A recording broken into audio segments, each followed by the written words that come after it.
Welcome to the Uncle Jimmy and Cousin Donnie show. We are live, as we always are. Tonight on the show, we're going to have Christine and Joel. Christine is one of the major girls softball players who runs one of the top teams in girls softball. And Joel is the individual who runs Meatball City. Joel will be discussing a little bit about his business and just kind of some things in softball tonight as well. So I'm going to go ahead and bring on Donnie. So give me 1 second. We're doing a little something different tonight too, guys, so bear with us. We are trying to get it live on our page as well, so hopefully all works well. What's going on, Tommy? Welcome, Jake. Welcome, Richie. And I'm going to go ahead and bring Donnie on.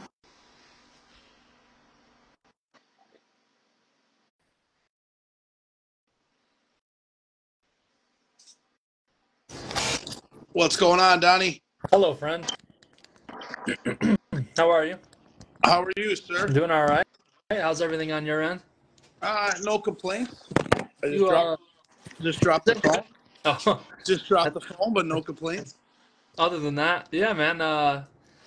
Happy Thanksgiving to everybody out there. If we don't see you at the Thanksgiving tournament, pretty fun week. If you got some time off, spend it with the fam, and coming off an awesome weekend at the GoPro Dome. Jimmy, thank you for hosting that. Yeah, It was great. I think it went as well as it could go, honestly. I mean, for the first time. Do you agree? I agree. The only, some of the feedback we were getting was that it was, one, fun to be out there, right? Fun to play because we haven't played all winter. The umpires needed some help with the home runs. So that's kind of a learning process, right, with everything that you do. Right. I mean, other than that, it was awesome, right? It went pretty smoothly for having one diamond. It wasn't too far behind. I think our final game was scheduled to start at 1. I think we started at like 120, right? 125? I think it was about 125. Yeah, we weren't that far behind. We played against a very, very good high-wide team. I know I'm going to give a shout out to Trav. So congrats on the win of that opening tournament to Trav. He beat us in the championship game, but it was a good game the whole time. We didn't back down. They scored some runs in the 7th, and we didn't answer the call. But it was a really, really fun day, Jim. So thanks for putting that together, and everybody kind of enjoyed it. Yeah, no, I think it went as well as it possibly could. Yep. Obviously there's some tweaks here and there with the new rules and things like that with the home runs and stuff. Yeah. So, I think by the end of the night, though, we kind of figured that out, and people were well on board of what was going on, So, I mean, I know we have, Donnie, you and I have something in common. We both lost the high Y, and I believe we both lost 9-6 or whatever the score was. We both gave up nine runs to high Y.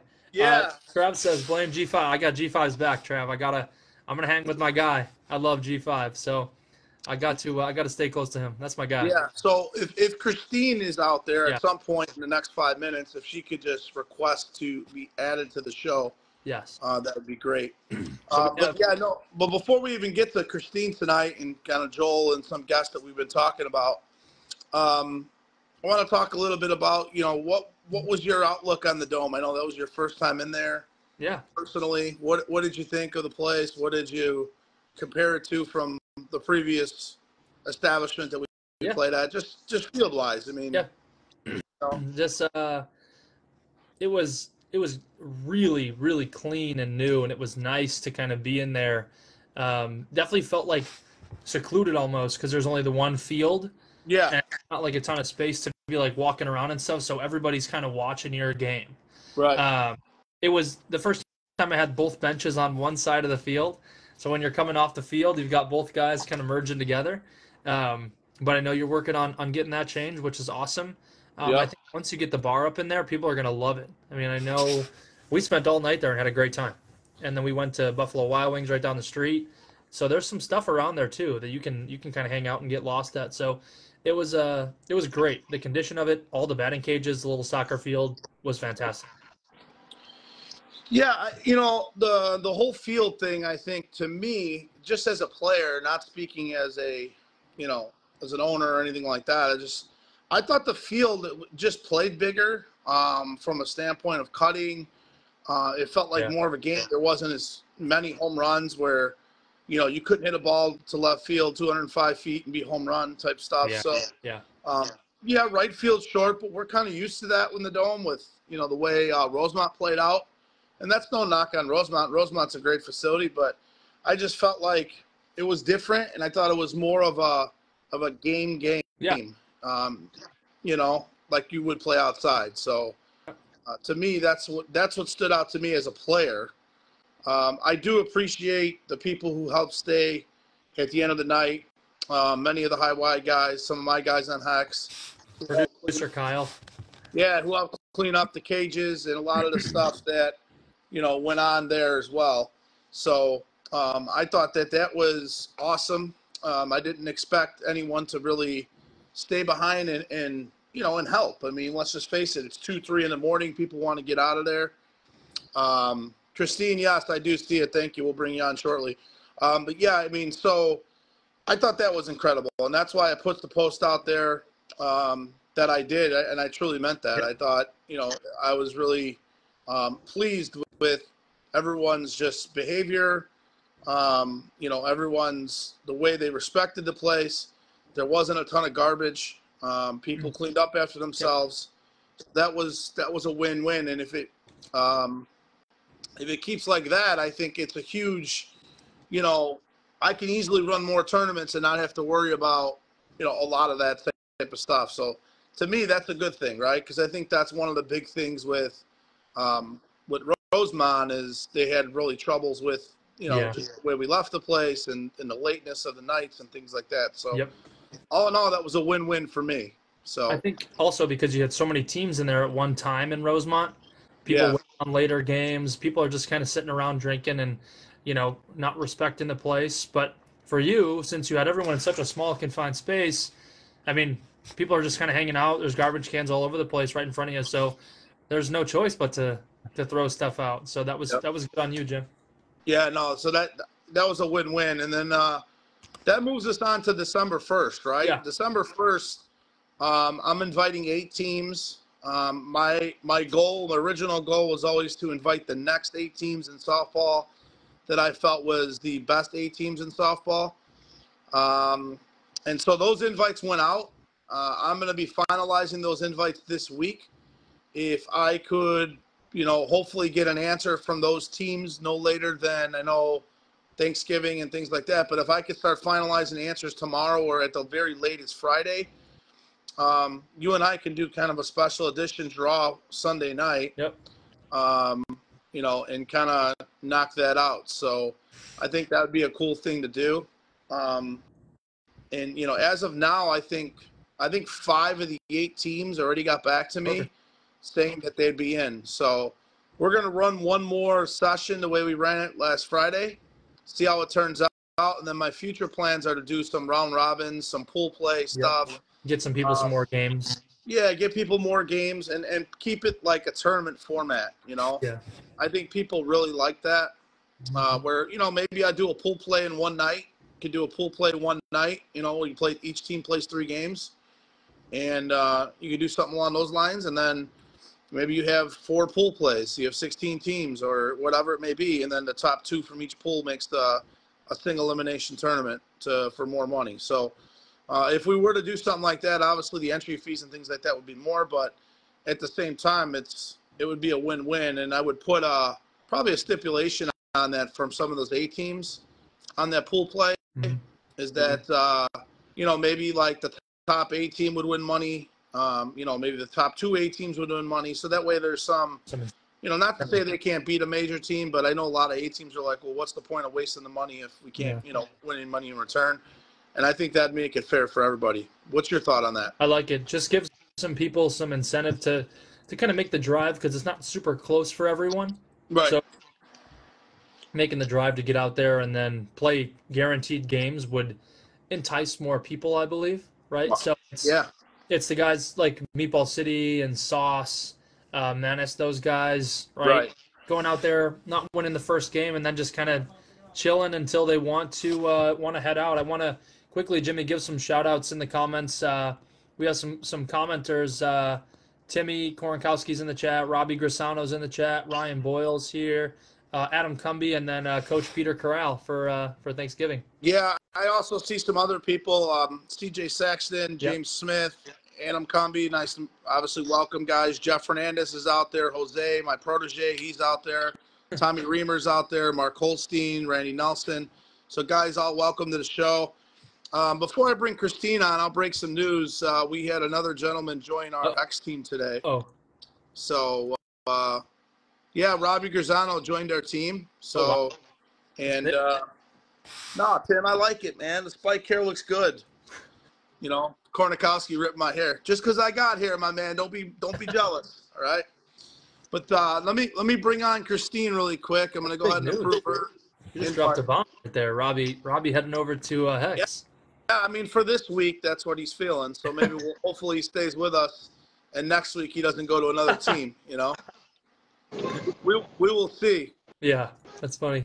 Oh, so I know. Don't be weird. I know. I'm in Mexico. I know you're not used to that, but I'm in Mexico right now. Yeah. So welcome, Christine. So for many of those people watching that don't know, you run a major 16-inch softball girls team. And so since we haven't had any women on the show, Donnie, other than that's totally Donnie's fault, by the way. Yeah, what a jerk, that guy. I know. Better recruiting so we wanted to have you on tonight. I know we've also got the Kelly from the Why Me tournament scheduled later in the future. But we wanted to have you on and kind of talk a little bit about the girls' game, just because it is something that a lot of the guys in softball actually have wives or girlfriends that play 16-inch softball on the women's side. So we thought it would be cool to bring you on. I know you're in Mexico, so I appreciate you taking time. I know Donnie does too, but we're going to kick it off. Donnie, why don't you start us off, buddy? Yeah, how do you gather your girls for your specific team? Are you going around kind of scouting, or is it people that you've played with before that you kind of know can handle the grunt of playing? You guys play a lot, I'm assuming, right? If you're going to consider that major level team, how often are you guys playing, and how are you bringing girls onto the team? So what I'll say first is technically they don't categorize women as major this or that. Like, you guys are kind of lucky where you have the different divisions, and that's something that I hope will eventually happen. But I grew up around 16-inch. My brother plays on Impact. You know, my parents were very involved. Everyone knows who they were. And so I've been playing since it runs in the veins, right? Like, so I've been playing since I was able to pick up a bat. But as far as establishing my women's team, Renegades, I started 5 years ago. This is now, I think, my 6th year running my team. And so I'm very open. I'll walk up to a female if, hey, you want to play 16-inch and you're interested, and, you know, join it, try it out, see what it's about. So I've gathered a really wonderful group of girls that I've probably known for 5 years that have stayed loyal and been on my team. And our chemistry is phenomenal, and we all love playing 16-inch. We don't do the glove bullshit. Sorry, no cursing, whatever. You can curse on here. We don't do the glove garbage. For women, it's always no glove unless it's co-ed, or, you know, men's obviously it's different. But I've established a really good group of girls that just love playing 16-inch, and they happen to be really good friends of mine. Okay, so what is your team name? Renegades. Renegades. So Renegades. And your rival, I guess, per se, or the team that you guys always play against is? Hangovers, quite often. They're south side. Yep. So we generally are having to go south. We have to go to Oak. Like, we don't have any north side tournaments because there isn't a ton of women's 16-inch on the north side. We have 2 leagues that are currently still going. One's at Mayfair on Mondays in the summer, and then we play at Oriole on Sundays in the fall. So those are the only 2 women's leagues, at least that I'm aware of, on the north side. South side, it seems to be a lot more. So we're constantly going to Centennial or Mount Greenwood, St. Christina Fields. That's where all of our tournaments are. Okay. And so what is the mecca of women's softball? Like, is it the Why Me tournament? It's the biggest tournament, or what is the best tournament for women? I mean, I'll say Why Me is the most volume, you know, but they've added, this year they added a C division. So they have A, B, and C. This is the first year they added the C. Right. And I apologize for any background noise, guys, but We've played in the A, and we've actually won the last 3 years, which has been wonderful. And yeah, it's generally 6 teams like that we'll get of competitive teams. Of A. I would say Best of Western is another one, and then Burns for Bucks, which is another fundraiser. Those 3 are probably the most competitive women's 16-inch that we play in. There's a few other kind of fundraisers that we'll get in, but those 3 are probably the biggest. But why me? I mean, there's 50 plus teams in the B and the C division. It's just unfortunate that there's only 5 or 6 that are generally in the A that are competitive. But I get it. It's a fundraiser. It's a great event. Hundreds of people go out there. Geos come out there and, chucked it out. It's just, we usually see 5 to 6 competitive teams in any given tournament. Sure. So before I hand it back over to Donnie, because I know he's got another question for you. When you look at the women's game, how do we grow the game for you women in regards to, like, how do we attract more women on? I know just from a general perspective, we always talk about growing the game on the men's side. How do we do it for the women as well? Yep. So I've had meetings at the Hall of Fame with Paul. He's trying to help as well to get us to figure out how we can just get it out there, right? Like just, advertise kind of, I love to advocate for it. So we're thinking about maybe trying to go after some schools and some girls that are playing, hold clinics or hold like even an open tournament. Right. Because what I've noticed at least the last summer is a lot of women are nervous to play without a glove when it comes to 16-inch. And if that's what we have to do to get more people out there, then have a tournament here and there that allows a glove, just to get the exposure. But what I'll also say is it would be phenomenal to collaborate with the men's, like to be part of a major tournament and give us the one field that you guys are using to practice on. I mean, you guys don't have to practice between every game at a tournament, right? Like you could give us the one field, have a women's tournament, whether it be 4 teams or 6 teams or 10 teams. We can use that one field, and it's huge because you guys get a lot of people that come out to either watch, support, your wives, your daughters, your sisters.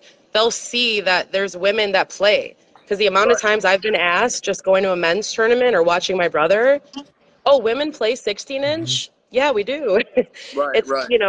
We do. So it's the exposure. They don't see it, but if we're collaborating with a major men's tournament, people are going to see that, okay, this is actually a thing, and they might want to join or start talking to other girls' teams and get in on it. Yeah, that's solid. I would say that's really good exposure. You've got everyone out there already watching. Exactly. My second question was almost going to be in that area. How do we get your team? You've won it. You said 4 years in a row at the A level, the top level. How do we get you guys into a men's tournament? Listen, I think that's really I've tried. exposure. I've thought about entering one of the men's like A or even like the what used to be the O'Connor, the Oriole tournment, because it's more parts. I mean, I would have. You'd have to play with a glove. I mean, the women would have to in that aspect. You just can't afford to. Why is that? Why is that? I would just think if some man or like a Holstein or someone who's a large man hits a line drive at you and win it would not be good. I mean, we're choosing to enter the tournament. Yeah, I mean that in a respectful way, but I think it'd be awesome if you threw a glove on you with, and then all of a sudden now it's real. It makes it real legit because I know I've seen you women play. I know you guys are very good, and I know Morgan, Richie's wife. I've seen her play. She's good. I mean, so a lot of the girls on your team are very talented, and there's no reason why we couldn't compete. I know we've had some women actually come over and play on the men's side here and there, running and things like that, but some getting swings. Yeah, I mean, it's an opportunity, I think, for the future. But I just would be a little careful with the way some of these men hit the ball. That's all. I get it. No, I get it. And those, I'm not saying let's get into major men's, right? I'm just talking like the A division or these park tournaments like the Hamlin, the O'Connor, the Seriali, like kind of these ones where you guys are split up a little bit more. And I agree, giving the girl the option to wear the glove so that so that you guys aren't feeling like you have to kind of contain yourself to not hurt somebody. I get it. Right. But it still would help. And if that's what it takes, because I've subbed at Brooks, I've played on we all have had our time, but we also really just want to play. And it sucks that we don't have the same volume that you guys do, but we're trying to get there. So whatever we can do to get to be part of it, even just getting the live, like the videos, you know, getting us to watch us play, that would help as well. Yeah.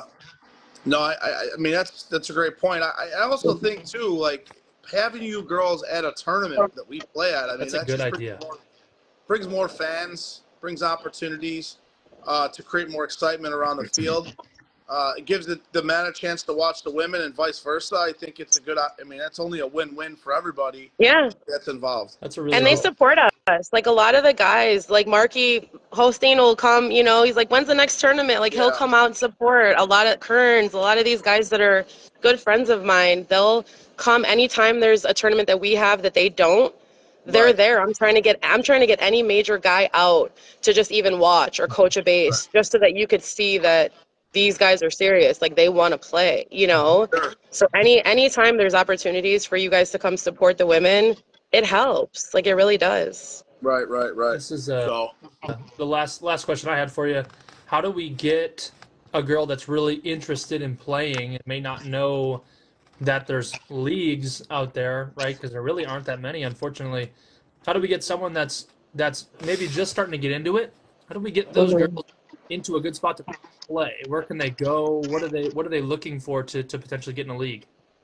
Yeah, I know that's tough because obviously, like same with men, you have your established teams, you have your loyalties of who's on what team, and with women, there's not that many like 10 groups of 10, 15 that are just on a team for a long period of time. So I mean, it's just come out and watch. Yeah. You know, like if you want to come to a league, we play Mondays in the summer, we play Sundays in the fall. Come out, and if it's something you're interested in, reach out to me. I will try to help girls. Like even if it's not on my team, I will help girls find a team. Right. And if it's another team or if it's starting a new team, because that's what we need. There's a lot of girls that play on the north side. There's at least 5 probably good teams that can be put together. As of right now, I am pretty much the only person that puts together a north side women's team to go play in these south side tournaments. Okay. We need the other north side teams. Like Seventh Inning is another team. Dilligaff is another. Like we need you guys to bring your team to these tournaments as well, so that we can also get everyone involved. And then you'll start to meet people, get number. I got no problem giving my number, and I'll help you find people to play with. Yep. That's a great point. Mm-hmm. So that leads me to my question. The last question I always ask every guest. If you were to change one thing right now in the game, what would it be to improve the game? To improve the game. Yeah. So if there's something out there, maybe either you could start doing it or something that you would change right now that you were like, you know what, I wish we did that differently. What would it be? Yeah. I mean, what I'll say short term, like I said earlier, it'd be great for us to collaborate with a major men's tournament. But as far as just getting the exposure and everything like that, I mean, it would help for maybe the men to also come support, maybe put a little more respect on it. Not to say you guys disrespect at all. You guys absolutely will point out, like, these are the women, especially when we play co-ed. You know them already. Like, it's hard. Once you scoop up the women that know how to play, the women make the difference in co-ed. Like, it's a fun time. It really is.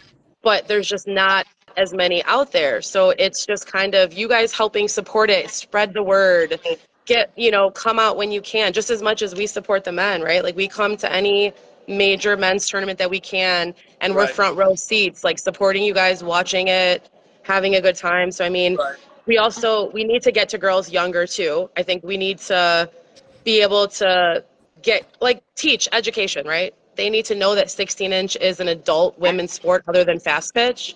But I also understand it's hard to get women to play because it's always off season. You have volleyball, you have softball. You can't 16-inch isn't a collegiate sport for women. So that's what makes it kind of difficult. So we just have to let them know, hold a clinic, or even have like an open kind of gym type of thing. We've talked about that with Paul, where we just 30 girls show up to a field. Let's just have an open draw at pick captains.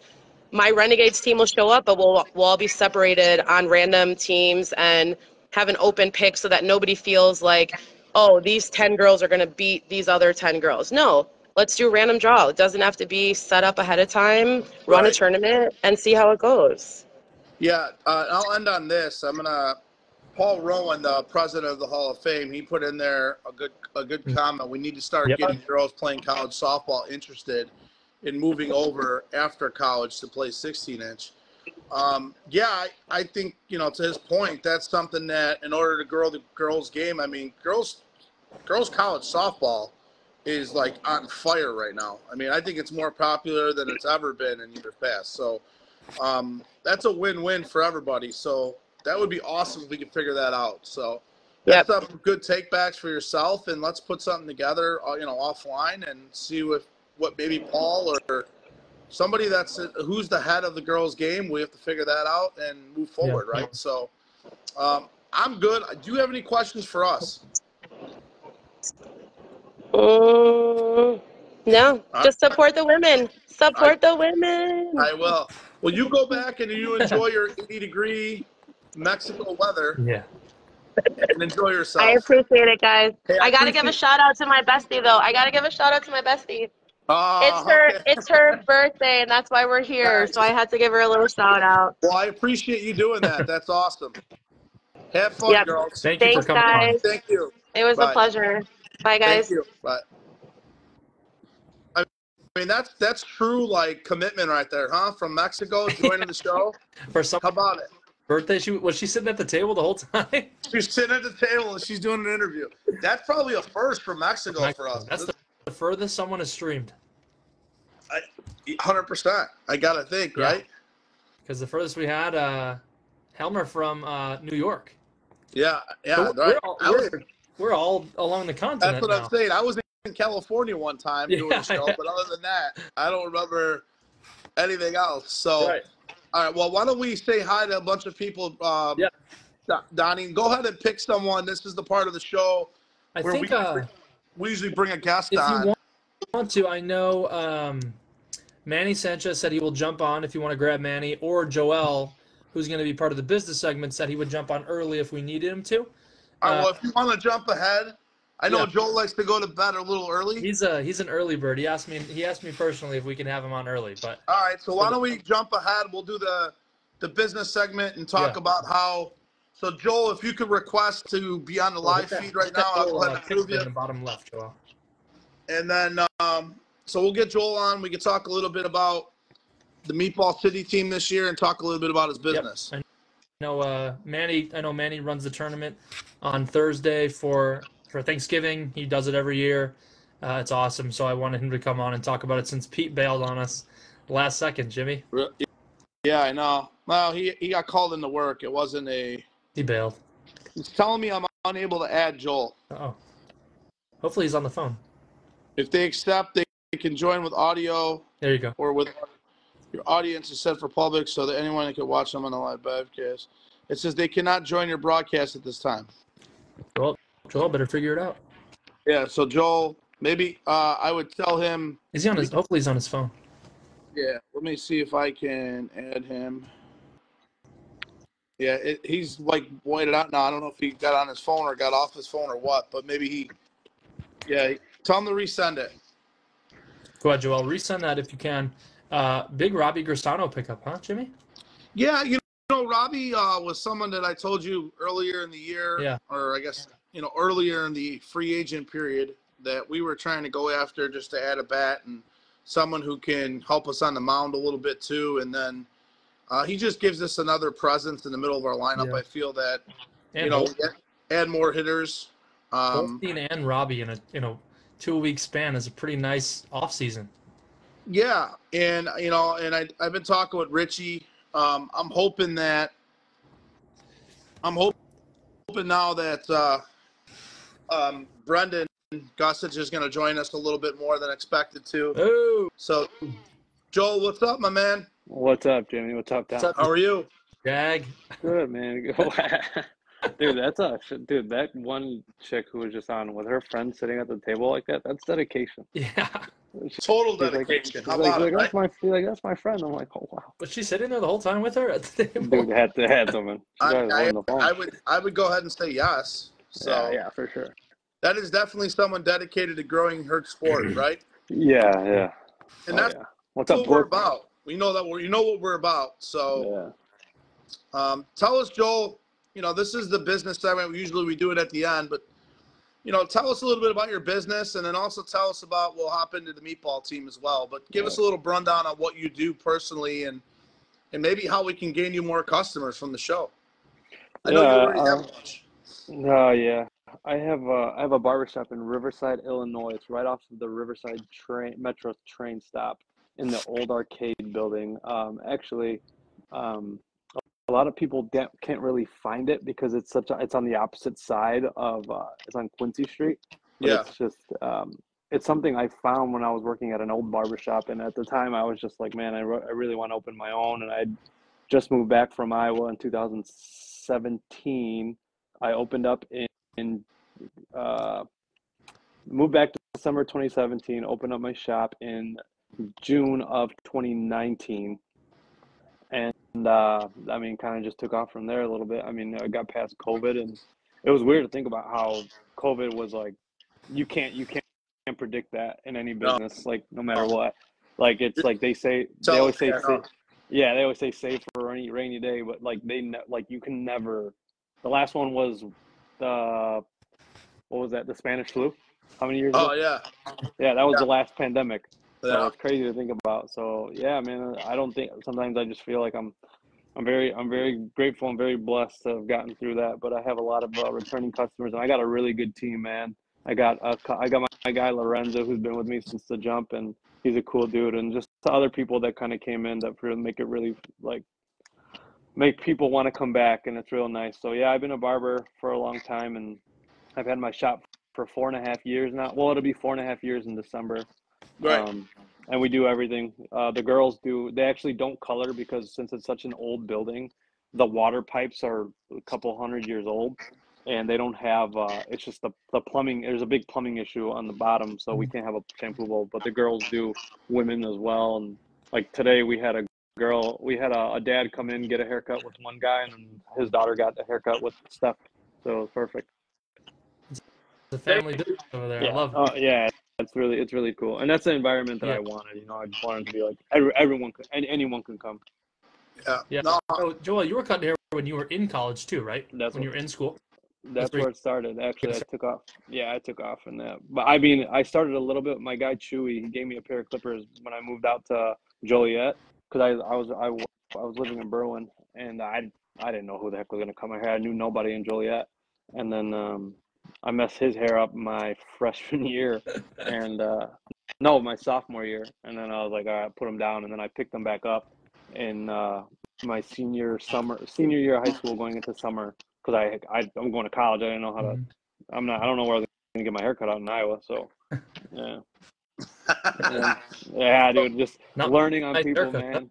And it's crazy because my best friend, who was the best man at my wedding, he's black.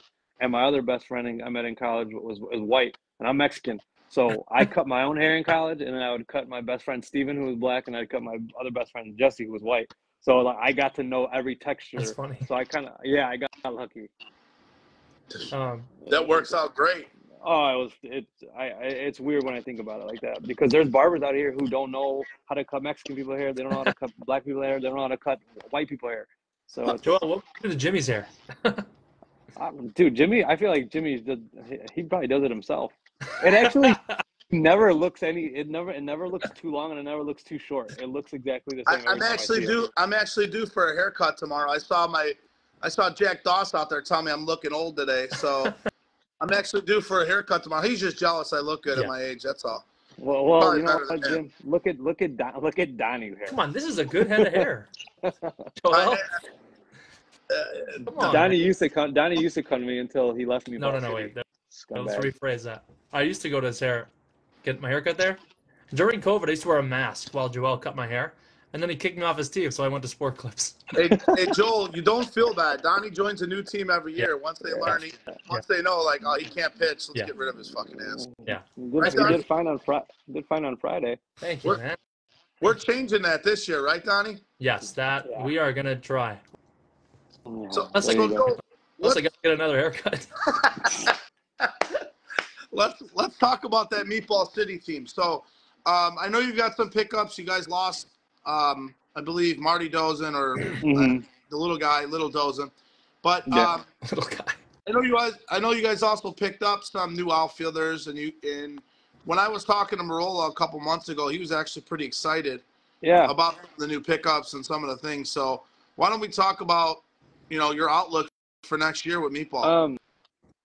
Yeah, I'm actually really excited. We got a lot of more depth. I mean, obviously losing a guy like Marty, that's tough. Yeah.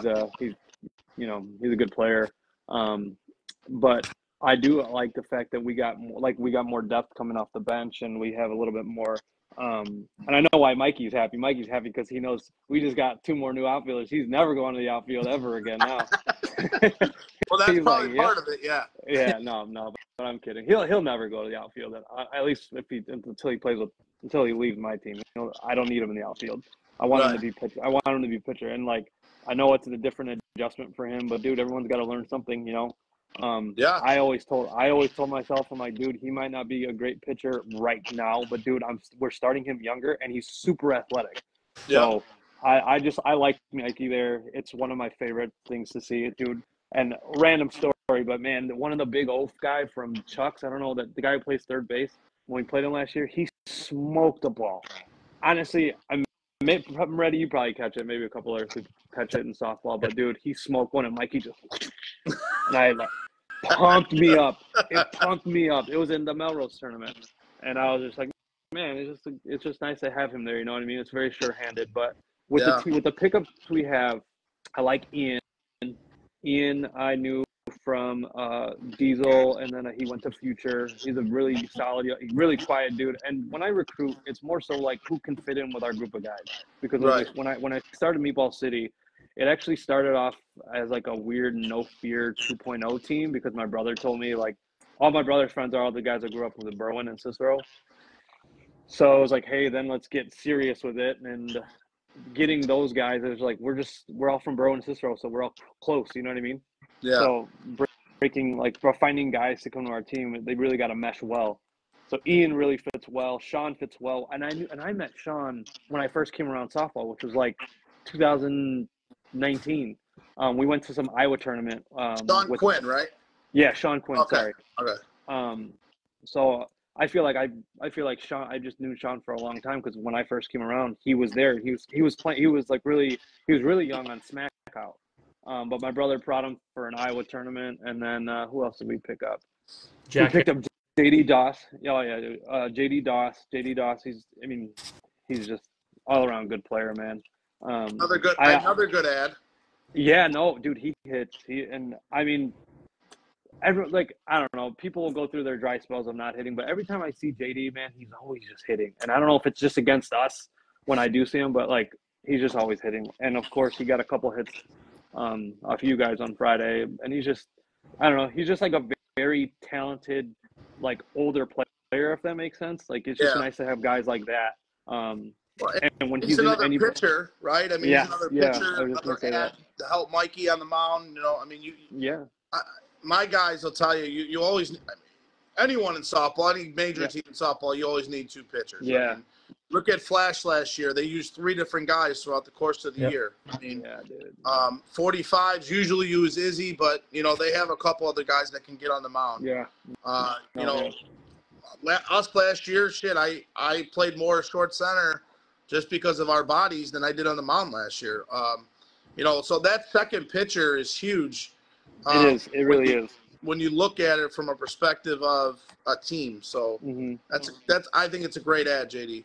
Yeah, no. And like I said, he's just very sure-handed. And the last one was Jack Harrigan. He was a younger guy that I had seen when Donnie was with us. He actually played on High Energy. Yeah. It was the Washington Park team. And that's where I remember him. But when I saw him, I was just like, he's the token white guy on this Washington Park team. What the hell is he doing? And then when I talked to him Friday, I'm like, Jack, did you play with another team? He goes, yeah, dude, I started off with High Energy because he came back from college, and one of his friends was like, yo, I'm looking for a team to play on. And I'm like, that's exactly where I knew you from. And he was pretty solid then. But I think he's from your area, right, Donnie? Ish?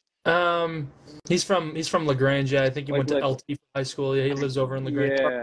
Yeah, and that's a really good add-on too. I mean, I know he's really young, and he's developing as time goes on. I He's mean, good. yeah, I just think we have guys we can count on. Whether I don't care what we get classified as long as we go out there and just try our best. That's what I actually said at the meeting was like, guys, I don't really care about like too much about anything right now. It's more so just you guys have to have that approach of we have to just try to win. Like it's not when you show up, it's like, damn, who do we play? Oh, we play Flash. It's like, dude, I don't give a fuck. Like you guys have to Yep. have a Tom Brady mentality, dude. You guys got to try to beat everyone. Because that was like fun back in the couple of years when I started Meatball City, but now it's like, all right, dude, we have that team. Like whether we have big names, no names, I don't care. We just have to go out there and we have to perform, dude. And Yeah. everyone knows. And besides Hex, because every time we play you guys fucking run roll us pretty much.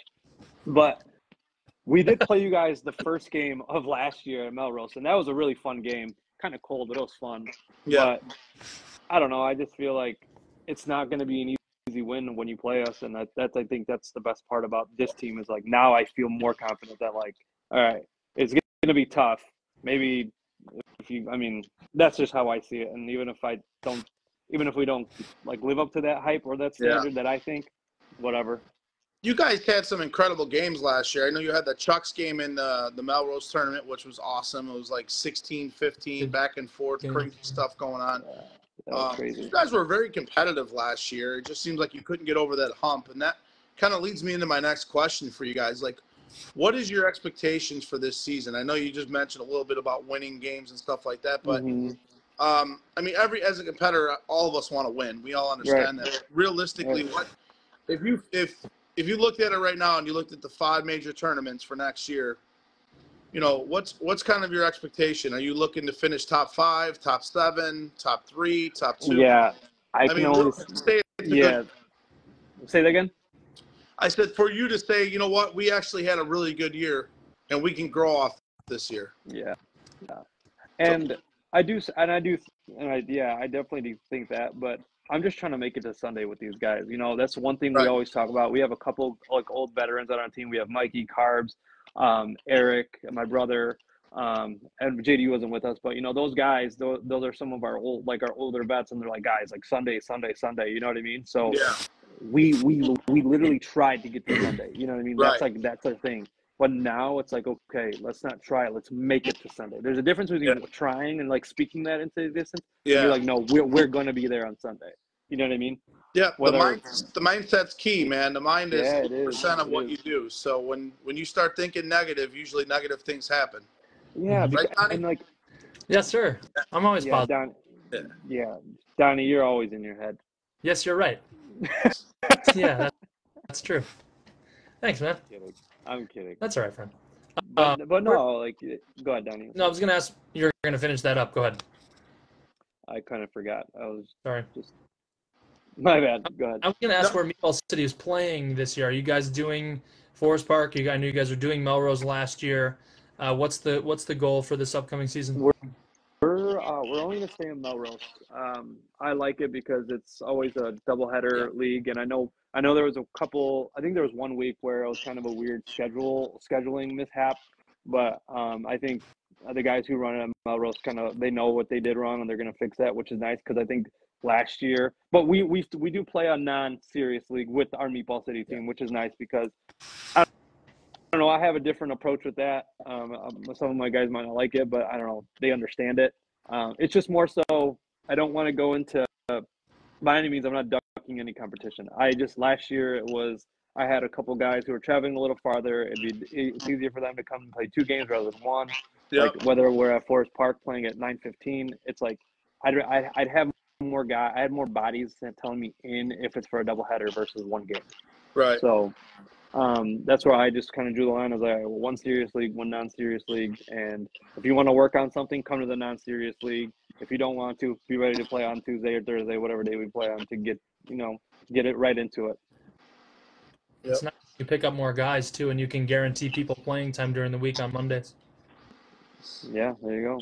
So no, and that was, I don't know. I like knowing that we're in 1 league because it's just, I don't know. I work a lot in the summer, so that's kind of like my all right, get the hell away like from the shop and you can do your own thing. So that's kind of nice. Yeah, no, the summertime to me is a lot of fun. I mean, obviously with softball and everything. So I totally get you. Like, that's my step away too for all the stuff that I do to kind of relax and get your mind off things. Yeah. Some nights are better than others, as you can imagine on the field, but that's why we play, right? So yeah, for sure. But Donnie, do you have any more questions for Joel? I mean, I talk to Joel almost every day of my life, so I'm blessed with his company all the time. Okay. Oh, yeah. Totally So- cool. If I so don't Joel- ever ask him anything ever again. Perfect. So, Joel, I'm going to ask you the last question. We talk a lot about improving softball. We talk a lot about what we can do differently to make it, to make the game better. So that's kind of my question to you is, what would you personally do right now to make softball better, whether it's change something that we're currently doing now or just an opinion on, if 16-inch softball did this, it'd be in a better spot. Or we draw more fans, because that's realistically what we're looking at and what we're trying to do. So I have a couple of things, and actually I was really excited when you guys asked me if I wanted to be on last week, which sorry about that. My bad, I was sleeping. One thing I think I really, really loved, and before you even mentioned it, Jimmy, I did like the whole possibly ending on a Saturday thing. I know there's a lot of pros and cons with that. I just liked it because I was like, man, I really enjoy my Sundays off. Even like right now, like my Sundays off are like everything to me. Yep. So it would be nice to have like a whatever Thursday through Saturday tournament only, or whatever the case may be. Right. I would like to see that for maybe one tournament like that, or that's like a serious tournament, not just like a, hey, this is like the like, I don't know, whatever tournament, it doesn't really matter. It's like a mix of people, but park tournament. Yeah. So I like that idea a lot.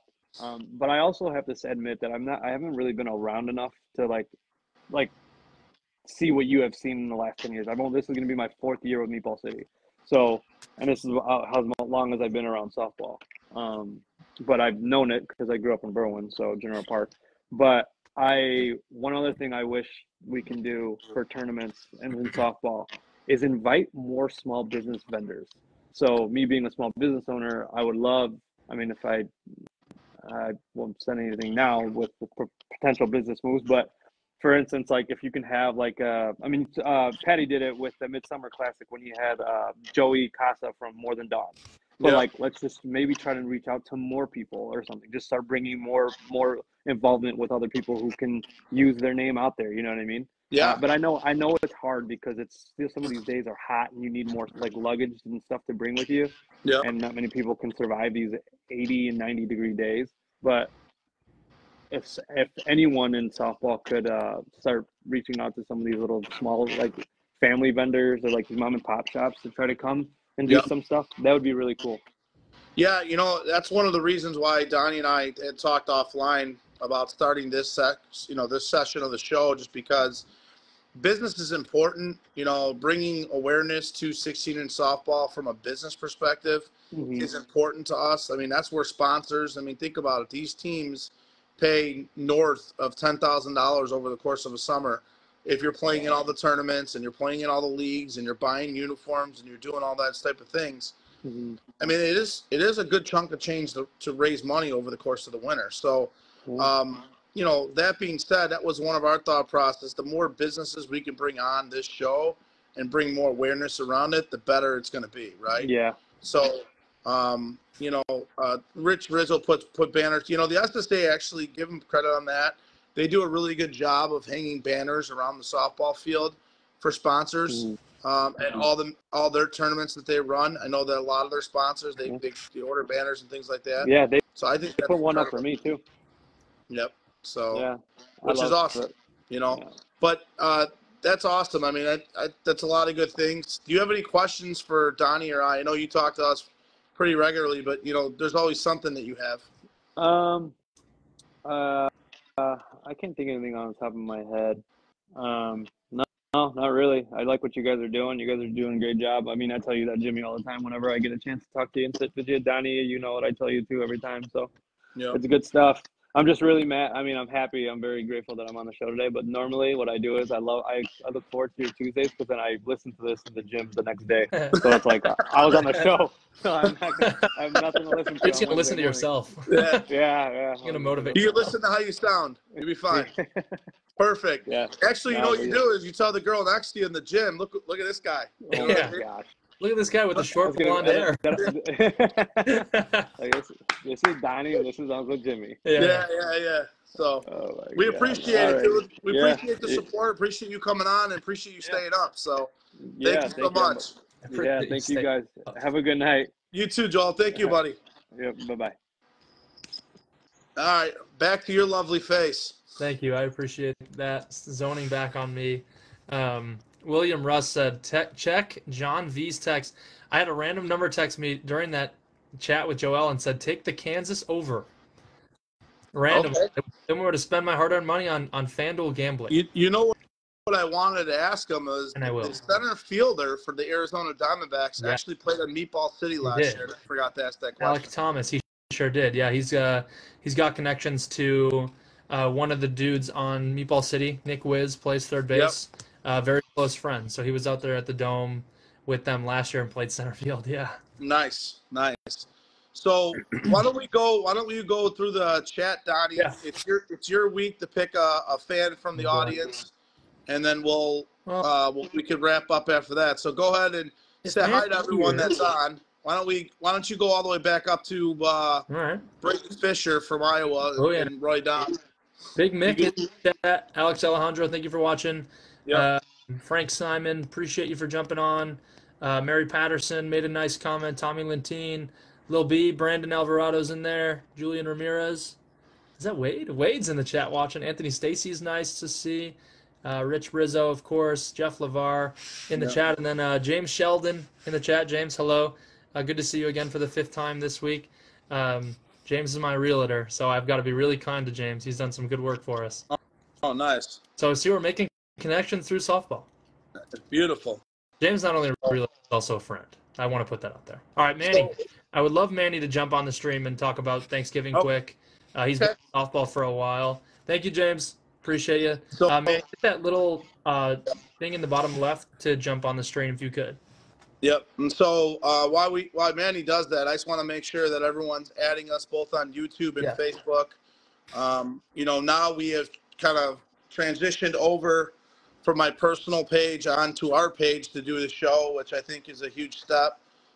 We've got more people on here now than we ever had before in regards to the page and following us.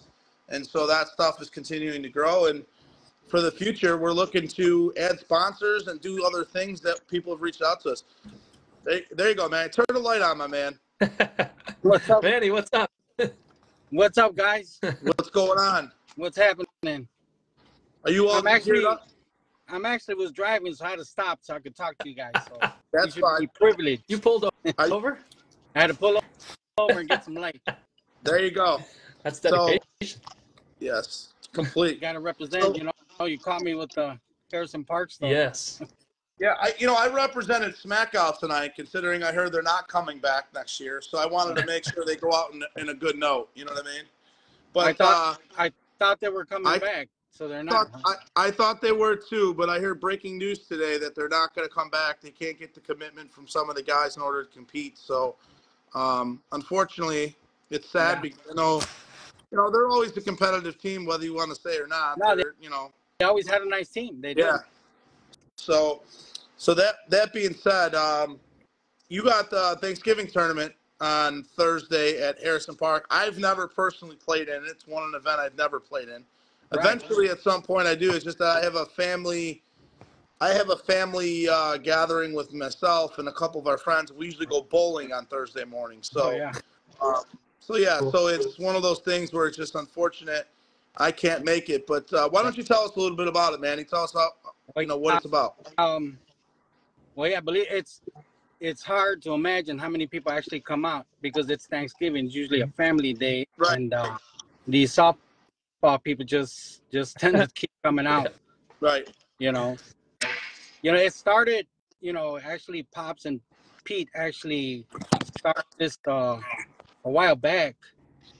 And it was through kind of coincidence that it ended up at Harrison. So about 8 years ago, it rained really hard on a Wednesday before they were going to do it at Gennaro. Right. But that's how it ended up at Harrison. They called me. I have access to the bases, turf field, and you never worry about water 2 hours before. So that's how it started. Started out with 2 teams, and we're at 8 teams. Incredibly, it's just grown so much. It's a pain in the butt, but when I stick my foot in something, I just keep it in there. Donnie, aren't you on a team this I weekend? love it. It's one of my favorite tournaments of the year because I like how it's a random draw. You get everybody. Manny takes a really nice job in. He just says, "Hey, who wants to play?" He posts it on Facebook for everybody that wants to play. I think that's the biggest part of it, Manny, is you putting it out there for everyone in the area who wants to drive in. You put all the names in a hat, and the teams are random. So that's kind of the coolest part. I meet a lot of people through that Thanksgiving tournament that I've never played with before. And then kind of meeting and making friendships through that tournament. Everybody kind of hangs out and watches the championship game. Right. Everybody brings food for the cans for the food drive that they do. Really cool. My coach is Peter this year, so first time playing for Peter. Okay. I know the last 2 years I've been eliminated in the first game both times. Are we talking Peter? Are we talking Peter, my nephew? Yes. Okay, so that's awesome. Yeah. Yeah, I think that's the real cool part is the random. So when we started kind of organizing it a little more, and we just had guys standing around, and then we came up with ideas with random, and then at first we did a draft where you would pick. Oh, okay. But then these competitive guys, they want to win. It doesn't matter. They want to win. They don't care. Right. So we decided to do blind draw every year, and it's worked out great. And it actually balances the teams pretty good. Tell us how that works, because I for someone who's never played in it, maybe if I want to play it next year, how does that work? Like, what do you got to do to sign up? What do you got to do to get your name in the hat? And then how is that picked? Do you guys do a computer software, or is it actually? Yeah, it's called Manny Sanchez by hand. No, actually. So what we ended up coming up with was we do a sign date, and you have a week to sign up. And if guys wanted to share it and put it, like Peter put it on his page, and then we'll get guys like that. And all I do is jot everybody's name down on the computer, on Excel sheet, cut them up and put them in little pieces and throw them in a bucket. And then we do a draw. It's just like football draw, basically. 1 through 8, we pick guys, and you get who you get. If you got 5 pitchers, too bad. Next year we should do that live. Yeah, we do it live on my page. Oh, you do? Okay, I never saw it. Awesome. Yeah, the page you don't like. What page is that? Harrison Park, 16 in softball. Why don't I like it? I give you little pot shots about it, and I would never know. I gotta go see. Donnie, I never knew you had a page. It's live every year. It's on the page in the Harrison Park page every year. You played in the fall. You played in the fall league. Yeah, I played in the fall league at Harrison with the Rats. Probably with the Rats 5 years ago. But then I also played with CJ. Okay. We were out there 1 year too or something. But it's been a minute. It's been a while. Yeah. So. Yeah. But unfortunately, when you have kids and other things, it's just like you can't get to all those things that you used to do when you were younger. So. Without a doubt. Believe me, I know. My kids are grown, and I still get a little slack. Yeah, I get away with enough, so I can't really ask for more. So that's right. Good enough. Yeah, but, and then, and then when we came up with the idea with shirts, that was kind of my idea. The concept with the shirts is because we do different colors, and we feel that it's a day that everybody from everywhere, from all over the city, all over the state, can come together as one, and it's kind of that's the concept. And we break records every year with the canned foods. Yep. We do a couple 100 pounds. Then we're up to 500 pounds. Last year we broke a huge record, and we're 934 pounds. So the goal is over. So that's awesome. So you have every player bring canned food to the field. Every player got to bring a canned food. At least we hope they do. But for the most part, they do. If you don't bring canned food, you can't play. Right.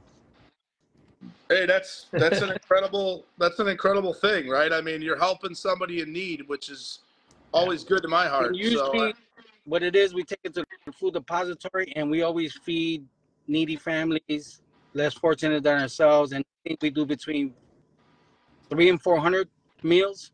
Yeah. Like that. So it's grown into something. It's bigger than anybody. It's bigger than me and the guys that came up with the idea. It's just grown into a great charity event. I've gotten really good sponsors. I get a couple more sponsors, and that's how we pay for the church. Basically, nobody makes any money, Right. and it's been great. Neighborhoods in the Pilsen area, most of the businesses there help us out, which is great, and we appreciate it. And So how do you donate? Is there a way to donate if I'm not a part of it? Can we donate to the tournament? We donate canned foods, or we'll take cash donations, and all that does is help us pay for food and shirts, basically. Okay. Yeah. And then for the most part, we collect enough money for that, and then we'll sell shirts. But and then I have volunteers. I have wonderful people that come out and help me. The girls that are on my girls team always come out with no problem. Some of the guys, and it's great. It's a great fun event. Right. Yeah. No, it sounds like it. Like I said, unfortunately, I don't know much about it. I know that handful of people I know playing it. They say great things about it. They say you do a tremendous job running it. So that's all win-win-win. And I only can. And the company helped out quite a bit. We have a softball turkey bowl committee with all the captains. We used to have the same captains every year, unless somebody can't. But I sent you an invite to the page, though. You should be on it. I gotta look. Yeah, well, I should be on it. I just didn't see it. I don't know. Yeah, we're popular now, man. We're big. We're international. We had someone interview from Mexico. You guys are big time. Huh? Yeah. We ain't that big time, but you know what I'm saying. I just have to look, and I've been really busy lately, Manny, in regards to everything I got going on in my life. It's just been crazy lately. So it's always I'm a little. Donnie. Hey, Yeah. Donnie. Yeah. I thought Jimmy was gonna ask Joe if he took care of his eyebrows. No, man. Those are all natural. He had his chance right there, get a free cut. Hey, dude, these are natural, man. You can't miss these. Oh, I got a scar. I have a scar right here, so I can't. I got to hide the scar. Oh, so got it. So many of those people that knew me back in the day, me and Joe Guidey went face to face in the middle of the game in Westchester. Oh, I got 20 stitches right above my eye. Joe fractured his head bone and broke his collarbone. Wow. After the collision, and it was probably one of the worst sounds that people tell me they've ever heard on a softball field. So it's a lot of. I know my guy Josh is not out. He's out there. He's not watching, but he would tell you the story. He was standing right next to me. It was the worst sound he's ever heard. So okay. Yeah. It's a war wound. Yeah. So you want to throw Manny your famous question? I could, yeah, absolutely, Manny. I could definitely do that. So, Manny, you've been around softball. I know you like to give me a lot of shit, as I can see, which I appreciate. Wait till the next time I see you, but that's okay. You want to know? Want to know why? Why? Because Jimmy's really hard on the umps. Hey, if you make the right fucking call, you don't have to be hard on him. Well, here's the funny thing. So I did one of Jimmy's game. He's the leadoff batter, right? It's not even pitch one, and he's already yelling at me. Why? I don't know. Probably because he has to stay head on. Too many steps. Probably because he had an SSA hat on, Donnie. Hey, Donnie, I want you to do me a favor on Thursday, okay? I want you to live stream a game standing next to Gio. Oh man. I think it'll be incredible. We'll have two different views. You on the first base line, Gio on the third base line. You got access to the page. Get on there, my man, and get it done. Now Jimmy's throwing some shots. All right? It's not shots. Let's have a little fun with it. Yeah. I'm okay with it. Manny, you run the show. You tell me what you Donnie, have. You have ground clearance. These SSA guys, they always think we're coming at them, and we're not. Let's just have a little fun, Manny. Come on, man. Yeah, I'm good with that. I like it. I'm totally. All right, that works. I want to see it. I'll be sitting in the bowling alley waiting for Donnie Rollins to go live. I'm gonna fizzle under pressure. He will. He always does. I do. Maybe, I'm trying to. maybe me and my kids should bowl Jimmy and his kid. Yeah, that would be fun. That would be cool. I got to give I'm a not shout a out good to Manny bowler, really so- quick. Manny, But yeah, sure. your son called you in the last minute and got you on here. I appreciate him very much. Yeah, that's the only time he talks to me. When he needs something. Come on, I'm like, today? So Manny, next time you umpire my game, I'm gonna be extra mean to you. Oh, Okay. No. All right, buddy. Appreciate it. It's So, part of the job. so Manny, so Donnie mentioned about the last question and the question we always ask all the guests. Mhm. What is something in the game you would change today to make it better? To make it better. Let me ask you guys a question. Oh, look at this Let's guy go. turning the table on us, Donnie. Yeah. So when you say that to improve, like, I know you're kind of not of a Sunday guy, right? I mean, I don't mind. Here's the thing. I just think it'd be better for the game on many levels. Commitment levels, I think, on major teams would improve. I think more fans around the park on Saturday would improve. I think more people would be involved to hang out and watch and support the game. I think it's all wins on Saturday. Now, I understand that there's some negatives about it, but when you find bigger parks or you do different things in first rounds, like make the first round single elimination, the final 16 is double. I mean, most major events are only 24 teams max anyways, Right. with the exception of North-South. And last year, North-South, I think on Saturday night, their last game was 5:45. They could have easily played more games. I don't even think they played on Thursday last year. I think they started on Friday. So I just think that there's other things that we can do at the major level to enhance, for people to see the best players in softball play the game at a big tournament. That's how the game grows to me. It doesn't grow on a live stream. It doesn't grow, us doing this show. Donnie and I do this show really to bring more awareness. Yes, that it helps, but I want our major softball tournaments in the future to be, more fans in the field and make it more of an actual event. And right now, it's not that. I don't care what they tell you. It's not that. JD, who runs the biggest tournament in softball, who's not a part of an association, was on our show, and he flat out said, Donnie, Donnie will, back me up on this. The last 5 years on Sunday is continuing to decrease with fans. Yeah. It's getting less and less and I was less. mentioning that, that tournaments are coming to a loss as well. So trying to, kind of bring things and be more fluid in these tournaments. What tournament is that? JD, what tournament is that? Forest Park, the mecca of 16 and South. Okay. Yeah. Well, so, if the mecca is seeing it, there's no reason why these other tournaments can't see it.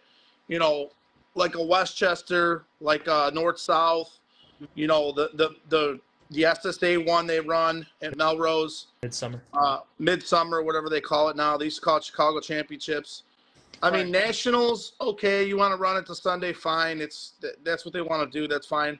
It'd be really nice to have Nationals on a Saturday night and give 2 days back to a family over a Labor Day weekend. But makes sense. They had 7 fields last year at that park, and I think they only used 2 on Friday with 4 games. Right. So, I understand they had that locked in, and to me, I get all that. I understand all that, but I think as softball people and the players, I think, Manny, every person I talk to brings up Saturday, and Donnie will back me up on that. Like, it's something we have to figure out, at least try it for multiple years. Well, there's no reason why. Well, you said major level, though, right? Major level, yeah. Major level. Like the best players in the game. Well, I think there's 2 problems there. Number one, I don't think there's enough major teams to have 30. That's one problem. The other problem with the 4 days, I think, is that where you're having it. If you're at a facility that only has 2 diamonds, well, yeah, you need the 4 days. If you're at a facility that you're at 3 or 4 diamonds, it makes it easier. I think that's one of the probably. It's not always easy problem solve. Yeah. You don't always have accessibility. Even with Oak Lawn, they have 4, but you can't use them all sometimes because they tend to their regularly their partner. Yeah. I think that's part of it. It's not. I don't think. Well, we have to do 4 days, but we have to do 4 because we got teams, and we don't have enough diamonds. I think Well, that's, and then you know, is there 30, 32 major teams out there? Probably not. Oh no, that's why I said 24 is the max that we get. There's no reason why. If you ask me the question why, and I think I'm telling you, like if we play at a field with 2 fields, the first 8 games of that tournament, because what all these tournaments are now doing is 8 teams get a bye. Okay, Right. It's random draw, so 8 teams get a bye, and you got 16 teams playing 8 games on Thursday and Friday. Okay. Right. Those teams that lose on Thursday and Friday, it's single elimination. That's how I'd run every tournament. Iowa teams, if they come in from Iowa, they would get a bye, okay? Because they're guaranteed 2 games then if you get in the Sweet 16. Well, that's one. If you lose your first game, you get money back, Yeah. okay? You'll get some money back if you lose your first game. But don't forget, the SSA, if whoever runs the tournament doesn't get to pay for the field on Sunday, and they're going to sell more beer sales on a Saturday night than they are on a Sunday. And they do it now, but their sales are going to increase because people are going to stay out there more than they would now on a Saturday. Knowing that I got to come back on a Sunday, I don't stay out there on Saturday. Knowing that the tournament ends Saturday night, you better believe I'm staying out there all night Saturday. I've already committed to the day. Right. Knowing that I'm going home to my family on Sunday. And to that point, commitment on those teams are better. So that's what I saw was a negative last year. You had a lot of major teams missing very good players on those teams, which were impacting tournaments. Going back to like the Iowa teams, you said, of course they might not want to come and lose on Thursday, right? So you give them a bye. You give them a bye. That's part of the. I mean, how often do they come in? Once, twice a year. Yeah. It's not the end of the world if you give them a bye. But is that fair though to the other teams to give them a bye unless they're what? Yeah, I mean, seated high. If you're giving the top 8, right? Really, basically a bye. The top 8 or 8. I mean, if they change that moving forward, where I think most of those tournaments, Westchester goes the same. They run the same as Forest Park. I think Melrose only had 20 teams last year in that tournament. I don't think they had 24. I think they were under 24. North-South was usually over 24, but Danny usually runs his tournaments at a facility with 4 more fields. I think he's moving to Schaumburg next year from what I've been hearing. So if that tournament's in Schaumburg next year, he's got 5 fields that he could use. And here's the thing. If it rains one day, now you got a rain date, too, on a Sunday. You don't got to come back in weeks later to play a tournament. So, I mean, there's a lot of win-win, I think. Yeah, there's going to be some challenges. Of course, anything you do in life is challenges. But I just think we have to consider it more than what they're considering it now and stop thinking of all the negatives and let's work through that and let's make some positives out of it because people are asking about it. That makes total sense. I understand that because, I even in some of my leagues will do single limit first round, then double to get done faster.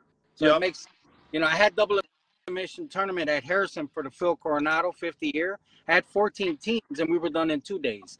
But see, I have access to 5 diamonds. Yeah. And it was pretty cool because we were kind of back and forth with the dirt and the turfs, and it kind of worked out great. But Yeah, Melrose runs a double elimination tournament, 14 teams the week after Forest Park, and they do it in 1 day with 2 fields. Yeah, 14 teams, 1 day, 2 fields.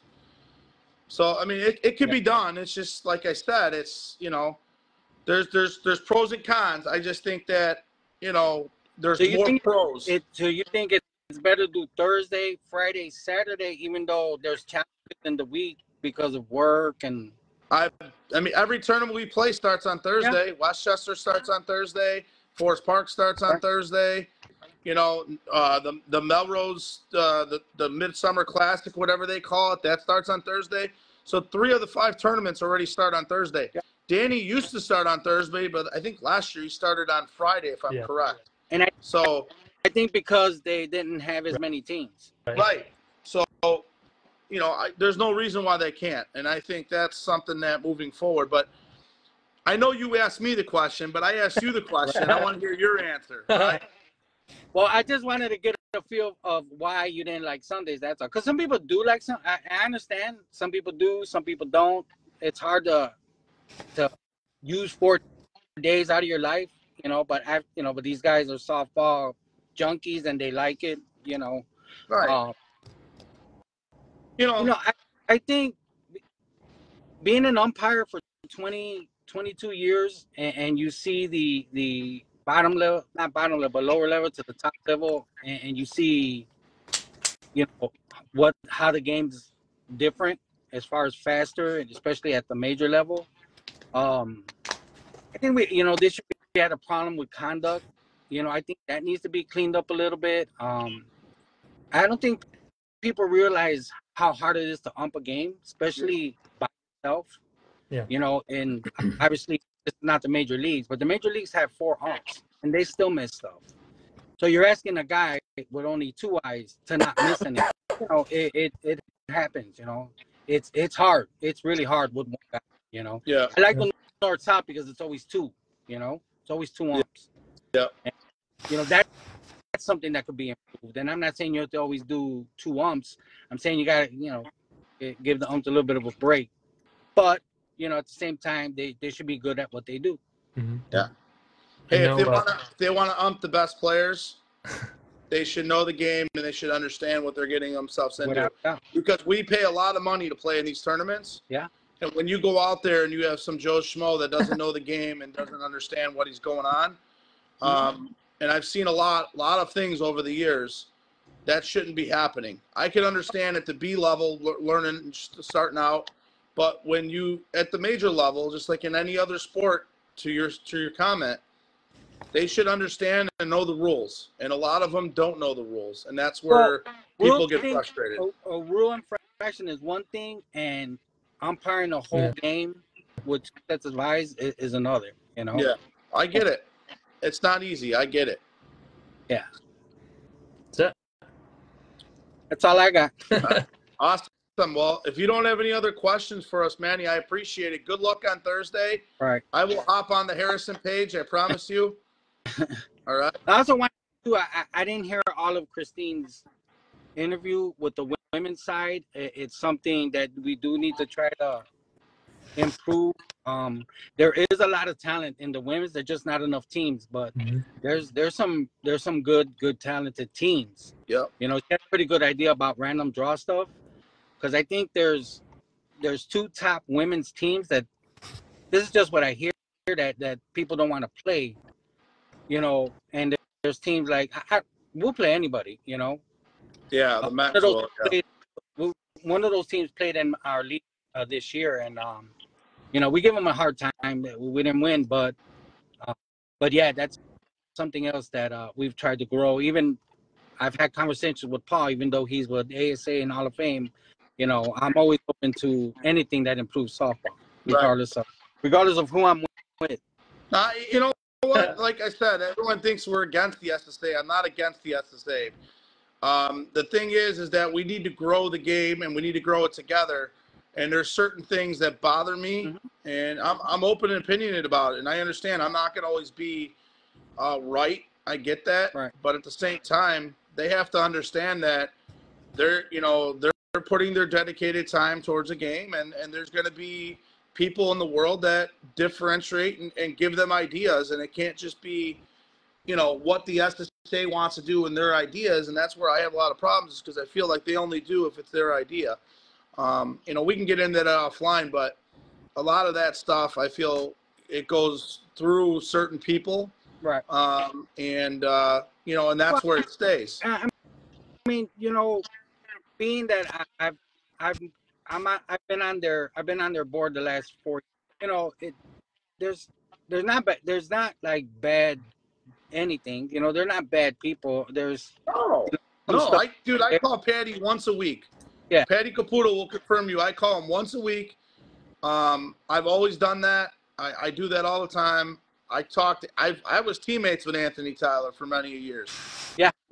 The thing is that I just think that the whole Hall of Fame thing, I think that's there's some tension there that needs to be fixed. I understand that people got to put their egos aside. I get all that. I'm not asking the SSA and the ASA to combine. That's not what we're asking. It's always good to have 2 organizations. It's not the end of the world, but it seems like last year they really did make an effort to work together to not book tournaments on the same weekend, which is what I thought was awesome, other than the ASA putting their major national on the same weekend as Dana Strong. But that's okay. I was okay with that. So, well, and here's the other thing. But I know in past shows you talked about maybe more tournaments, but it's, you run out of weekends sometimes. Yeah.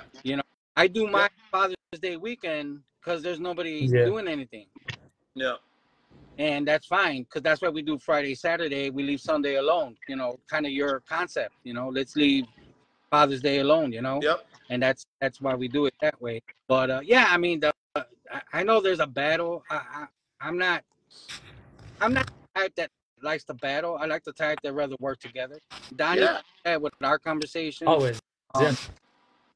The SSA knows that. They know how when it comes to certain things, and it's fine. But yeah, there's no reason 3 organizations that's about 16 in softball should be feuding about anything. That's my point. There's not enough people to go around, Manny. And if we're all together promoting the game, it's only going to get stronger. If we're divided, it's not going to work. And that's what, I always reference Kevin Duff, because Kevin Duff said it best on a post a while ago. And he was right. He's 100% right, in my opinion. So I don't want to keep you any longer, Manny. I know Donnie and I got things to do too, but I appreciate you hopping on, my man. No problem. This is good talk. This is what we're supposed to do. This is what this show's about. So I definitely appreciate it. And I will give you a hard time next time I see you. There's no doubt about it. Yeah. As soon as you hit the ball, I'm going to call you out for stepping on the stick. You have to remember that I still control the game. We'll see about that. Okay. All right, man. I love you, buddy. I'll talk to you later. Thank you, Manny. Hey, Manny, I'll see you Thursday. Happy Thanksgiving, guys. You too. Happy Thanksgiving. Right. But he's good shit, man. I like him. Man, he's good. Yeah, he does a lot for the game, and it's stuff people don't see because he's at Harrison. A lot of guys don't travel to Harrison and play out there, but he's always kind of out there promoting the game. I know he does have his Facebook page that I think we might be a part of already. I'm not sure. I follow his page. Maybe I just didn't see it. Yeah. I don't know. I didn't see the live draw or any of that. But then again, I mean, there's a lot of things going on social media. You're not gonna always catch everything that's out there. So right. But yeah, man, that was pretty solid, Jim. Another solid trio of people on the show. Yeah, and I believe tonight was episode 22 already, Donnie. Oh wow, holy cow, really? Yeah. So, I mean, I know I threw in some of the interviews I did at the fields and things like that, but tonight was episode 22. So it's crazy to see how fast it's going. And I know we have a lot of stuff for the future. Happy Thanksgiving, Robbie. Appreciate that. Butter, you know what? Buttersfield Senior, we got to get him on the show. He does a lot of our, flyers and stuff. And so awesome. Yeah. So every morning I wake up to a new flyer from him. I feel, and it's incredible. So we definitely got to pay him respect, bring him on the show, and talk a little bit about just why he does those things and what why he loves softball so much. I think it'd be cool for everyone to see. Yeah, man. So you have a good Thanksgiving, my man. Tell the family I said hi. Tell your mother happy Thanksgiving. You got it. I will. And I want you to live stream on Thursday when you're out there. I don't want you to wuss out. There's a chance I wuss out, but that would be very entertaining. You'd go out and you do it. The guys that follow softball would want you to see you as well. Nothing against Gio. I just think it'd be cool why not, right? Get out there and do it. If he's not doing the game, you should be doing it. If you're not playing. I'll be out there. Awesome. Jimmy, have a good Thanksgiving, and everybody else, if we don't see you, have a happy Thanksgiving, and we'll be back pretty soon on the Uncle Jimmy, Cousin Donnie show. Yeah, please follow us, Facebook and YouTube, next Tuesday night, 9 p.m., guys. Talk to you then. Thank you.